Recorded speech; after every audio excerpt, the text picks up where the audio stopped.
जय श्री कृष्णा। आज एकादशी के दिन आइए सुनते हैं भगवान विष्णु की यह कथा। एक बार भृगु ऋषि ने जानना चाहा कि ब्रह्मा विष्णु और महेश में कौन सबसे श्रेष्ठ है। वह बारी बारी से सबके पास गए। ब्रह्मा और महेश ने भृगु को पहचाना तक नहीं, न ही आदर किया। इसके बाद भृगु विष्णु के यहाँ गए। विष्णु भगवान विश्राम कर रहे थे और माता लक्ष्मी उनके पैर दबा रही थी। भृगु ने पहुँचते ही न कुछ कहा न सुना और भगवान विष्णु की छाती पर पैर से प्रहार कर दिया। लक्ष्मी जी यह सब देखकर चकित रह गई, किंतु विष्णु भगवान ने भृगु का पैर पकड़कर विनीत भाव से कहा, मुनिवर आपके कोमल पैर में चोट लगी होगी, इसके लिए क्षमा करें। लक्ष्मी जी को भगवान विष्णु की इस विनम्रता पर बड़ा क्रोध आया। वह भगवान विष्णु से नाराज होकर भूलोक में आ गई तथा कोल्हापुर में रहने लगी। लक्ष्मी जी के चले जाने से विष्णु भगवान को लगा कि उनका श्री और वैभव ही नष्ट हो गया है और उनका मन बड़ा अशांत रहने लगा। लक्ष्मी जी को ढूंढने के लिए वह श्रीनिवास के नाम से भूलोक आए। घूमते घूमते वेंकटचल पर्वत क्षेत्र में बकुला माई के आश्रम में पहुँचे। बकुला माई ने उनकी बड़ी आवाभगत की, उन्हें आश्रम में ही रहने को कहा। एक दिन जंगल में एक मतवाला हाथी आ गया। आश्रमवासी डरकर इधर उधर भागने लगे। श्रीनिवास ने यह देखा तो धनुष बाण लेकर हाथी का पीछा किया। हाथी डरकर भागा और घने जंगल में अदृश्य हो गया। श्रीनिवास उसका पीछा करते करते थक गए थे। वह एक सरोवर के किनारे वृक्ष की छाया में लेट गए और उन्हें हल्की सी झपकी आ गई। थोड़ी देर में शोर सुनकर वह जागे तो देखा कि 4-6 युवतियां उन्हें घेरे खड़ी हैं। श्रीनिवास को जागा हुआ देखकर वे डपट कर बोली, यह हमारी राजकुमारी पद्मावती का सुरक्षित उपवन है और यहाँ पुरुषों का आना मना है। तुम यहाँ कैसे और क्यों आए हो? श्रीनिवास कुछ जवाब दें, इससे पहले ही उनकी दृष्टि वृक्ष की ओर से झांकती राजकुमारी की ओर गई। श्रीनिवास पद्मावती को एकटक देखते रह गए। थोड़ा संयत होकर कहा, देवियों मुझे पता नहीं था, मैं शिकार का पीछा करता हुआ यहाँ आया था। थक जाने पर मुझे नींद आ गई, इसलिए क्षमा करें। श्रीनिवास आश्रम में तो लौट आए, किंतु बड़े उदास रहने लगे। एक दिन बकुला माई ने बड़े प्यार से उनकी उदासी का कारण पूछा तो श्रीनिवास ने पद्मावती से भेंट होने की सारी कहानी कह सुनाई। फिर कहा, उसके बिना मैं नहीं रह सकता। बकुला माई बोली, ऐसा सपना मत देखो। कहाँ वह प्रतापी चोल नरेश आकाश राज की बेटी और कहाँ तुम आश्रम में पलने वाले एक कुल गोत्रहीन युवक। श्रीनिवास बोले, माँ एक उपाय है, तुम मेरा साथ दो तो सब संभव है। बकुला माई ने श्रीनिवास का सच्चा प्यार देखकर हाँ कर दी। श्रीनिवास ज्योतिष जानने वाली औरत का वेश बनाकर राजा आकाश की राजधानी नारायणपुर पहुँचे। उसकी चर्चा सुन पद्मावती ने भी उस औरत को महल बुलाकर अपना हाथ दिखाया।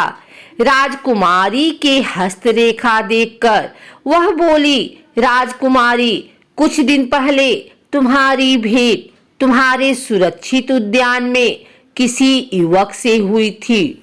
तुम दोनों की दृष्टि मिली थी।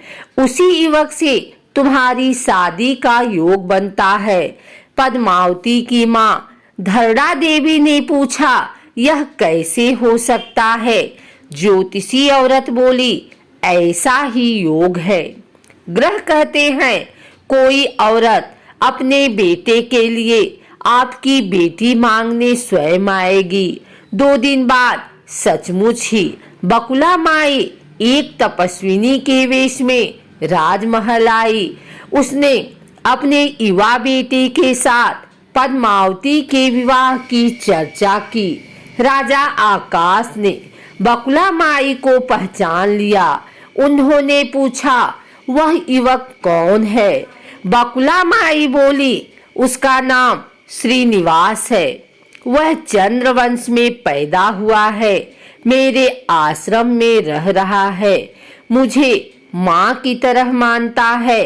राजा आकाश ने कुछ सोचकर उत्तर देने के लिए कहा। बकुला माई के चले जाने पर आकाश ने राजपुरोहित को बुलाकर सारी बात बताई। राजपुरोहित ने गणना की, फिर सहमति देते हुए कहा, महाराज, श्रीनिवास में विष्णु जैसा देवगुण है। लक्ष्मी जैसी आपकी बेटी के लिए यह बड़ा सुयोग्य है। राजा आकाश ने तुरंत बकुला माई के यहाँ अपनी स्वीकृति के साथ विवाह की लग्न पत्रिका भेज दी। बकुला माई ने सुना तो वह चिंतित हो उठी। श्रीनिवास से बोली, बेटा, अब तक तो विवाह की ही चिंता थी, अब पैसे न होने की चिंता है। मैं वराह स्वामी के पास जाती हूँ, उनसे पूछती हूँ कि क्या किया जाए। बकुला माई श्रीनिवास को लेकर वराह स्वामी के पास गई और श्रीनिवास के विवाह के लिए धन की समस्या बताई। तो वराह स्वामी ने 8 दिक्पालों इंद्र, कुबेर, ब्रह्मा, शंकर आदि देवताओं को अपने आश्रम में बुलवाया और फिर श्रीनिवास को बुलाकर कहा, तुम स्वयं इन्हें अपनी समस्या बताओ। श्रीनिवास ने देवताओं से कहा, मैं चोल नरेश राजा आकाश की बेटी पद्मावती से विवाह करना चाहता हूँ।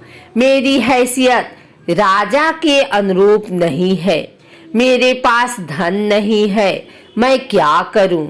इंद्र ने कुबेर से कहा, कुबेर, इस काम के लिए तुम श्रीनिवास को ऋण दे दो। कुबेर ने कहा, ऋण तो दे दूंगा, पर उसे यह वापस कब और कैसे करेंगे, इसका निर्णय होना चाहिए। श्रीनिवास बोले, इसकी चिंता मत कीजिए, कलयुग के अंत तक मैं सब ऋण चुका दूंगा। कुबेर ने स्वीकार कर लिया। सब देवताओं की साक्षी में श्रीनिवास के ऋण पत्र लिख दिया। उस धन से श्रीनिवास और पद्मावती का विवाह बड़ी धूमधाम से हुआ। तभी नारद ने कोल्हापुर जाकर लक्ष्मी को बताया, विष्णु ने श्रीनिवास के रूप में पद्मावती से विवाह कर लिया है। दोनों वेंकटाचलम पर्वत पर रह रहे हैं। यह सुनकर लक्ष्मी जी को बड़ा दुख हुआ।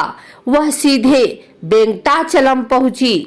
विष्णु जी की सेवा में लगी पद्मावती को भला बुरा कहने लगी। श्रीनिवास, विष्णु रूप मेरे पति हैं, तूने इनके साथ विवाह क्यों किया?